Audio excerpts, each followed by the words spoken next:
Welcome to my channel Classes IDM। आज आम अष्टम श्रेणी साहित्यिका बहिर चतुर्थ पद्य जातीय पताका पढ़ा। तो पिला माने प्रथमे मु एही कविताटी को पढ़ी सुनेबी। कविताटी पढ़ी सारिला परे मु एही कवितार कवि गोदावरीश मिश्रଙ୍କ विषय दुई धाड़ी कहबी एवं कवि गोदावरीश मिश्रଙ୍କ विषय कहि सारिला परे आमे एही कवितार सारमर्म बुझिबा। ताहले प्रथमे पिला माने मु कविताटी को पढ़ी सुनाउछि। मोर एतेटा गीत भल हुए नाही, स्वर मध्य हुए नाही, तो आशा करूछि जे तुम माननकु किछिटा भल लागिबो। एही जे आमर जातीय पताका उड़े फर फर पवन सुए, जातिर ए अटे अमूल्य संपद कना छेका खंडे केवल नुहे।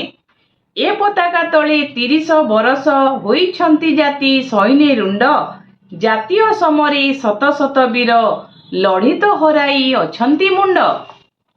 तहु स्वाधीनता आसीछि राइजे, जाइछंती चली विदेशी रजा, छार कना खंडे नमण एहाकु, ए तो आम प्रिय जातीय ध्वजा।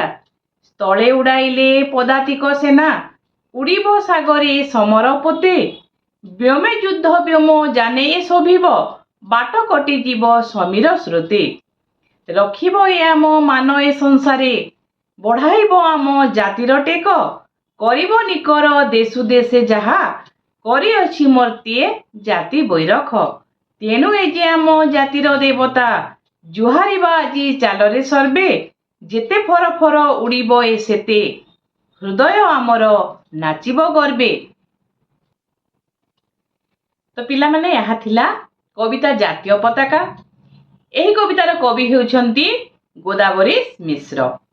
सत्यवादी युगर अन्यतम सारथी पंडित गोदावरीश मिश्र उत्कल साहित्यर काननर विचक्षण रूपकार थिले। एही पुण्यात्मांकर आविर्भाव होइतिला खोर्धा जिल्लार बाणपुर रे 1886 मसीहारे। तांको जादुकरी लेखनीर काउरी स्पर्शरे लोककथा किंबदंती गाथामान कवितार रूप पाई जनमानसरे आदृत। गाथा कवि भावरे सम्मानित गोदावरीश एकाधारे जणे कवि, गाल्पिक, प्राबंधिक, नाट्यकार तथा औपन्यासिक भावे मध्य स्वीकृत। ओडिया साहित्य को तांकर अवदान अतुलनीय और अविस्मरणीय। सत्यवादी वन विद्यालय रे से जने यशस्वी कृतविद्य शिक्षक थिले। उत्कलमणि पंडित गोपबंधुंक सह मिसी से उत्तम मनीषर सृष्टि करुथिले। काहेकि ना सत्यवादी वन विद्यालय थिला गोटे मनीष तियारी कारखाना। कविंकर आत्मजीवनी अर्धशताब्दीर ओडिशा और तहिरे मो स्थान निमित्त से केंद्र साहित्य एकाडेमी पुरस्कार पाइछंती। तांको द्वारा रचित कविता संकलन मध्यरे आलेखिका, किशलय, गीतायन आदि प्रधान। से मुकुंद देव और पुरुषोत्तम देव नामरे दुईटी नाटक, 1817 अभागिनी, घटांतर आदि उपन्यास मध्य रचना करिछंती। शिशु साहित्यिक हिसाब रे पिलांको पाई पिलांको कहानी, रामायण कथा, महाभारत कथा, दक्षिण आफ्रिका, ग्रेट ब्रिटेन और मध्य अमेरिका प्रभृति पुस्तक रचना करिछंती।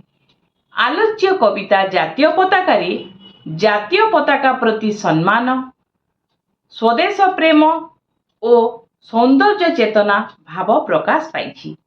ताहेले पिला माने एबे आमे एही कवितार सारमर्म बुझिबा। कवि गोदावरीश थिले जातीयतावादी कवि। सत्यवादीर प्रेरणा रे अनुप्राणित होई देश और जाति को उद्बोधन देला भली कविता से रचना करिथिले। कविंक विचार रे आमर जातीय पताका सामान्य कना खंडे नुहे। जातीय पताका सामान्य नुहे एवं एहाकू आमे समस्ते बुझिबा उचित। आमर उड़ुथिबा त्रिरंगा पताका को देखी कविंक मनरे ଆନନ୍ଦ ଜାତ ହୋଇଛି। ଯେଉଁ ନାରଙ୍ଗୀ, ଧଳା ଏବଂ ସବୁଜ ରଙ୍ଗ ତିନୋଟି ରଙ୍ଗରେ ତିଆରି ହୋଇଥିବା ପତାକାକୁ ଦେଖି ସେ ଜାତି ପ୍ରେମରେ ଉତ୍ଫୁଲ୍ଲିତ ହୋଇ ଉଠିଛନ୍ତି। ଜାତୀୟ ପତାକା ଯାହାକି ପବନର ସ୍ରୋତରେ ଫର ଫର ଉଡୁଛି, ସେହି ପତାକା ହେଉଛି ଆମ ଜାତିର ଅମୂଲ୍ୟ ସମ୍ପଦ।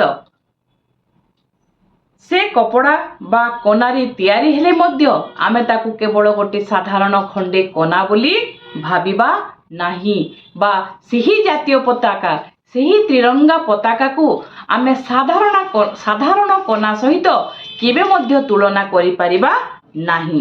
ଜାତୀୟ ପତାକା ହେଉଛି ଆମର ପ୍ରିୟ ଧ୍ୱଜା।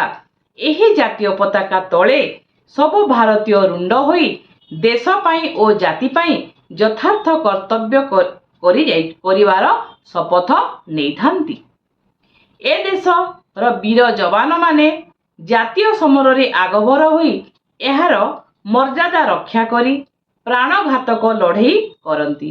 ଅନେକ ସମୟରେ ଏହି ପତାକାର ମହତ୍ତ୍ୱ ବଜାୟ ରଖିବା ପାଇଁ ଲଢ଼ାଇରେ ଜୀବନ ଦାନ କରିବାକୁ ହୋଇଥାଏ।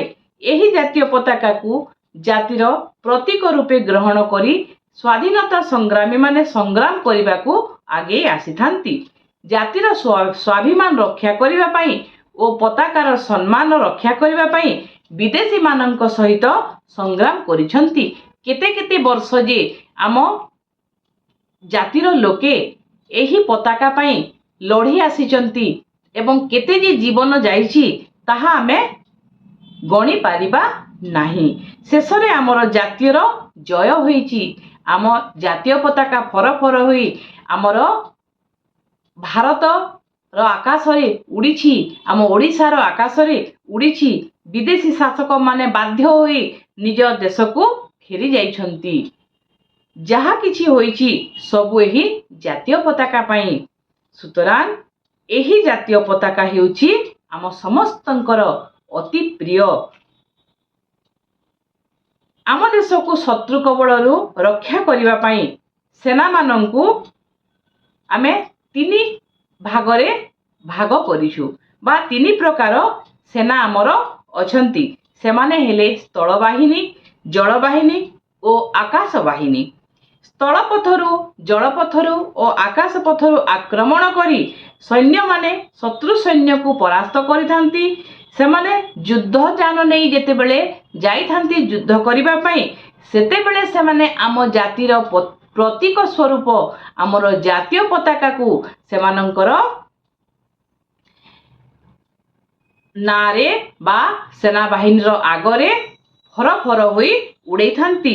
ଜାତୀୟ ପତାକାକୁ ସବୁଠାରୁ ଆଗରେ ସେମାନେ ରଖିଥାନ୍ତି ଏବଂ ସେମାନେ ପଛେ ପଛେ ଚାଲିଥାନ୍ତି। ଏଠାରେ କବି ଭାବପ୍ରବଣ ହୋଇ କହିଛନ୍ତି ଯେ ସେହି ପତାକା ପଦାତିକ ଯାନରେ, ଜଳ ଜାହାଜରେ ଓ ବ୍ୟୋମଯାନରେ ସବୁରେ ଫର ଫର ହୋଇ ଉଡ଼ି ପବନର ବାଧାକୁ ମଧ୍ୟ କଟି ଆଗକୁ ଆଗକୁ ବଢ଼ିଥାଏ। ପବନର ସ୍ରୋତ ମଧ୍ୟ ପତାକାକୁ ଉଡ଼ିବାକୁ କେବେ ରୋକିପାରେ ନାହିଁ। କବିଙ୍କ ମନରେ ପୂର୍ଣ୍ଣ ଭରସା ଓ ଆତ୍ମବିଶ୍ୱାସ ଆସିଛି ଯେ କେବଳ ଜାତୀୟ ପତାକା ହିଁ ଆମର ସବୁକିଛି। ଏହି ଜାତୀୟ ପତାକା ଆମର ସମ୍ମାନ ନିଶ୍ଚୟ ରକ୍ଷା କରିବ। ଏହାରି ପାଇଁ ଆମେ ସଂସାରରେ ସ୍ୱତନ୍ତ୍ର ପରିଚୟ ପାଇବା। ଏହା ନିଶ୍ଚୟ ଆମକୁ ବିଭିନ୍ନ ଦେଶ ପାଖରେ ଉନ୍ନତ କରି ପରିଚିତ କରିବ। ତେଣୁ ଏହି ପତାକା ଆମ ପାଇଁ ହେବ ଜାତିର ଦେବତା। ଏହାରି ପାଖରେ ଆମେ ସମସ୍ତେ ପ୍ରଣାମ କରିବା। ଏହାରି ପାଖରେ ଆମେ ସମସ୍ତେ ମୁଣ୍ଡ ନୁଆଁଇବା। ଏହି ପତାକା ଉନ୍ନତ ମଥା ତୋଳି ଯେମିତି ଫର ଫର ହୋଇ ଉଡ଼ୁଥିବ ସବୁଦିନ ପାଇଁ, ଆମ ହୃଦୟ ଗର୍ବ ଓ ଗୌରବରେ ସେମିତି ସବୁଦିନ ପାଇଁ ନାଚି ଉଠୁଥିବ। ତେଣୁ ଆମେ ସମସ୍ତେ ଆମର ଜାତୀୟ ପତାକାକୁ ସବୁବେଳେ ସମ୍ମାନ ଦେବା, ଜାତୀୟ ପତାକାର ମାନ ସମ୍ମାନକୁ ବଜାୟ ରଖିବା ଏବଂ ଆମର ଜାତୀୟ ପତାକାକୁ କେବେ ମଧ୍ୟ ଆମେ ନଇବାକୁ ଦେବା ନାହିଁ। ତାହେଲେ ପିଲାମାନେ, ଆମର ଆଜିର ପଦ୍ୟ ଜାତୀୟ ପତାକାକୁ ମୁଁ ଏଇଠି ହିଁ ଶେଷ କରୁଛି। ମୁଁ ଆଶା କରୁଛି ଯେ ଏହି ପଦ୍ୟଟିର ସାରମର୍ମ ସମସ୍ତଙ୍କୁ ବେଶ ଭଲ ଲାଗିଥିବ। ଆଉ ଯେଉଁମାନେ ଆଜି ପର୍ଯ୍ୟନ୍ତ ମୋ ଚ୍ୟାନେଲକୁ ସବସ୍କ୍ରାଇବ୍ କରିନାହଁ, ଶୀଘ୍ର ସବସ୍କ୍ରାଇବ୍ କରିନେବ ଏବଂ ପାଖରେ ଥିବା ବେଲ୍ ଆଇକନ୍କୁ ମଧ୍ୟ ପ୍ରେସ୍ କରିଦେବ, ଯାହାଫଳରେ ମୋର ସବୁ ଭିଡ଼ିଓର ନୋଟିଫିକେସନ୍ ତୁମମାନଙ୍କ ପାଖକୁ ପହଞ୍ଚିଯିବ। ତାହେଲେ ଆଜି ପାଇଁ ଏତିକି।